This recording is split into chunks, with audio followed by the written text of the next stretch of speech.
삶이라는 것은 빈 것이다. 우리가 알고 있는 삶은 빈 것이다. 이것은 가장 깊은 직관, 가장 깊은 통찰의 하나다. 지식이라는 것에 프로세스 전체에 들어가면 된다. 여러분은 지식이라는 것이 어느 정도의 거리를 만들어내는지, 지식이라는 것이 어느 정도로 단단한 장벽이 되는지, 지식이라는 것이 어느 정도로 우리 앞을 막아서는지, 지식이라는 것이 어느 정도로 풀어나 거리를 늘어놓는지, 지식 때문에 우리가 어느 정도의 무사기함을 잃게 되는지, 사물에 대한 우리의 경이로움이 지식에 의해 어느 정도로 붕괴되는지, 지식을 통해 삶이 어느 정도까지 무미건조해질 수 있는지, 이런 데에만 눈을 두면 그것으로 녹록하다. 신비를 잃으면 이 신비와 함께 신도 잃는다. 신비를 잃는 것은 여러분이 자신은 알고 있다고 하는 관념을 갖기 시작하기 때문이다. 여러분이 알고 있는데 어떻게 거기 신비가 머물 수 있겠는가? 신비가 가능한 것은 여러분이 알지 못할 때에 한한다. 진실한 모든 것은 감추어져 있다. 우리는 지식의 탐구는 계속할 수는 있다. 그러나 신은 여전히 먼 곳, 여전히 무진장인 상태로 머문다. 그런 순간은 틈이다. 막간이다. 한 생각이 일어났다가 지나가고 다른 생각이 미처 일어나지 않을 때 여기에 틈이 생긴다. 그리고 이 틈 사이로 무엇인가가 날아들어온다. 무엇인가가 진동하기 시작한다. 누군가 큰 북을 두드리는 듯하다. 큰 북의 안은 비어있다. 큰 북이 울리는 것은 이 때문이다. 그 공이 진동하는 것이다. 거기에서 살아나오는 그 아름다운 음색은 공에서 울려나오는 소리이다. 여러분이 아무 생각도 하지 않고 있을 때 이런 일이 가능해진다. 호련이 가능해진다. 그때 여러분이 내게서 들은 것은 하나의 통찰, 하나의 직관이 된다. 통찰이란 하나의 무사고 상태를 말한다. 그것은 사고의 프로세스 안에 있는 하나의 틈, 즉 막간이다. 그리고 이 틈 안으로의 일별이 곧 진실인 것이다. 빈 마음은 신의 일터다. 비어있는 마음, 그것은 하나의 순수한 현존이다. 그리고 그 순수한 현존 안에서는 온갖 것이 가능하다. 왜냐하면 전 존재가 그 순수한 현존에서 나오는 것이므로. 죽음과 함께 시간이 사라진다. 죽음과 함께, 죽음과 시간에 의해 생긴 모든 문제가 사라진다. 이 일체의 소멸 뒤에 남는 것이 순수한 공이다. 이 순수한 공이 곧 사마디 그리고 노바나 열반이다. 사리푸타.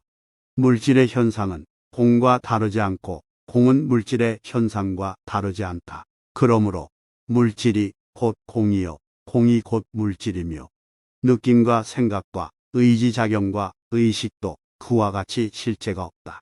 여기에서는 내 세계의 시기에서 보면 그 초월적인 입장에서 내가 존재하고 있는 공간, 내가 존재하고 있는 영혼에서 보면 물질이 곧 공이요 공이 곧 물질이며 내 세계에서는 사리푸타, 내 공간에서는 내 시간에서는 사리푸타, 사다리의 7번째 가로장에서는 이 무심의 경지에서는 이 너바나, 이 깨달음의 경지에서는 물질은 공이며 남자는 여자이고 여자는 남자다.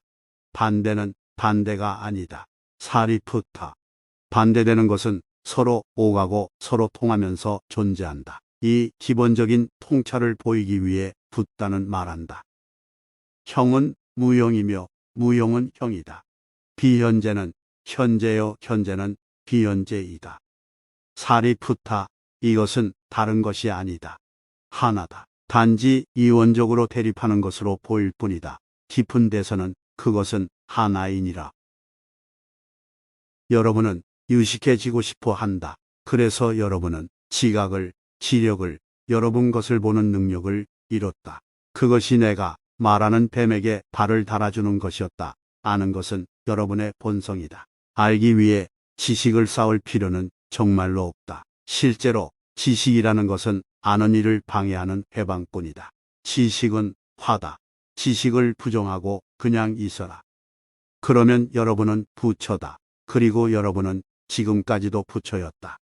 그러므로 공에는 물질도 없고 느낌과 생각과 의지작용과 의식도 없다. 눈과 귀와 코와 혀와 몸과 의식도 없으며 형체와 소리와 냄새와 맛과 감촉과 의식의 다상도 없으며 눈의 영역도 없고 의식의 영역까지도 없다.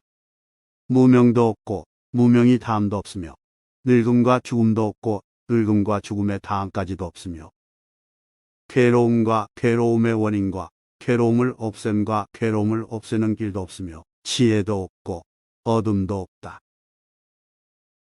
예와 아니오가 만날 때 반대되는 것들이 서로 만날 때 그런데 그 반대되는 극성이 사라지고 서로가 서로의 안으로 녹아들 때 서로의 안으로 용해될 때 거기에 오르가슴이 있다. 오르가슴이라는 것은 예와 아니오의 만남이다. 그것은 아니오와 동일한 것이 아니다. 그것은 예와 아니오를 초월해 있다. 예와 아니오의 정체 이거야말로 공의 비밀, 무의 비밀, 노바나의 비밀이다. 공이라는 것은 그저 비어있는 상태가 아니다. 그것은 하나의 현존이다. 그지없이 확고한 현존이다. 그것은 반대되는 것을 제외하지 않는다. 그것을 내포한다. 그것은 반대되는 것으로 가득 차 있다. 그것은 충만한 공이다. 그것은 살아있다. 힘이 넘칠 정도로 살아있다. 지식이라는 것은 편견이다. 지식이라는 것은 선입관이다. 지식이라는 것은 단정이다. 이 지식 때문에 여러분은 문제의 중심으로 들어가기도 전에 결론을 내려버린다. 지식이라는 것은 범용하다. 그것은 빌려온 것이다. 결코 진정이 아니다. 결코 오리지널한 것이 아니다. 진실을 아는 데는 하나의 통찰, 오리지널한 통찰이 필요하다. 어디까지나 꿰뚫어 볼 수 있는 하나의 눈이 필요하다.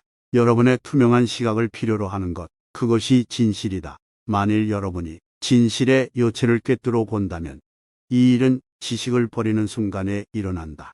마음이 벌거벗을 때, 조용히 그 기능을 멈추고 대기 중에 있을 때, 그때 진실이 찾아든다. 그때 거기에 진실이 있다. 그것은 어디에서 와야 할 필요는 없다. 그것은 거기에 있었던 것이다. 지성이라는 것은 공포가 없을 때 나타난다. 그때 행위는 전면적으로 다른 성질을 지닌다. 여러분이 여러분의 무에서 행동할 때 그 행위의 성질은 거룩하다. 왜냐하면 무에서 하는 행동은 반응이 아니기 때문이다. 여러분이 무에서 활동할 때 그 행동은 내부에서 자연히 나온 행동이다. 그럴 때 여러분은 순간과 순간을 산다. 과거를 사는 인간은 예측이 가능하다. 그러나 순간에서 순간을 사는 인간은 예측 불가능이다. 그리고 예측 불가능하다는 것은 그 객체가 하나의 물이라는 뜻이다. 예측 불가능이라는 것은 그 객체가 자유를 산다는 뜻이다. 존엄한 인간이란 이런 인간을 두고 하는 말이다. 여러분이 예측 불가능한 인간이 되는 날. 자아라는 것은 대배우다. 자아라는 것은 대정치가다. 자아는 계속해서 여러분을 조작한다. 자아는 말한다. 정말 세련된 행위를 보이고 싶다면 준비가 필요하다. 정말 교양 있게 행위하고 싶다면 예행 연습이 필요하다. 자아라는 것은 연기자다. 그리고 이 연기자 때문에 여러분은 삶의 즐거움을, 그 축복을 나날이 놓치고 있다. 붓다는 말한다. 행위가 무에서 나올 때 그 행위는 아무 카르마도 짓지 않는다고. 그럴 때의 행위는 전체적이다. 그리고 그 전체성이 그 행위를 하나의 원으로 완결시킨다. 끝내는 것이다. 여러분은 두 번 다시 돌아보지 않는다. 왜 여러분은 돌아보는가? 완결되지 않았기 때문이다. 완결되었을 때 여러분은 돌아보지 않는다. 그것은 완결되었다. 이제 종점이다. 뇌의 기억은 남는다. 그러나 그 기억과 행위는 어떤 심리적 관계도 없다. 기억과 어떤 심리적 관계도 갖지 않는 인간. 이것이 바로 사냐신이다. 그 행위가 완결될 때 여러분은 그때부터 자유다. 그 행위가 전체성을 획득할 때 여러분은 그 행위에서 해방된다. 뱀이 낡은 허물에서 빠져나와 그 허물을 벗어버리고 가는 것처럼 미완결의 행위만이 카르마가 된다. 기억하기 바란다. 결론으로부터 행동을 일으키지 말 것. 그런 결론은 여러분이 스스로 올무지우는 조건이며 선입관이며 욕망이며 공포이며 쓰레기통일 뿐이다. 결국 거기에는 여러분이 없는 것이다. 여러분이라는 사람은 여러분의 과거 경험 전부를 의미한다. 죽은 것에 살아있는 것에 지배를 맡기지 말 것, 과거가 현재에 영향을 입히게 하지 말 것, 죽음이 여러분의 삶을 압도하게 하지 말 것. 이것이 명상의 요체다. 명상 안에는 여러분이 없다. 죽은 것이 산 것을 지배하게 해서는 안 된다. 이 명상이라는 것의 체험은 여러분 삶에 전혀 새로운 삶의 질을 부여하는 그런 것이다.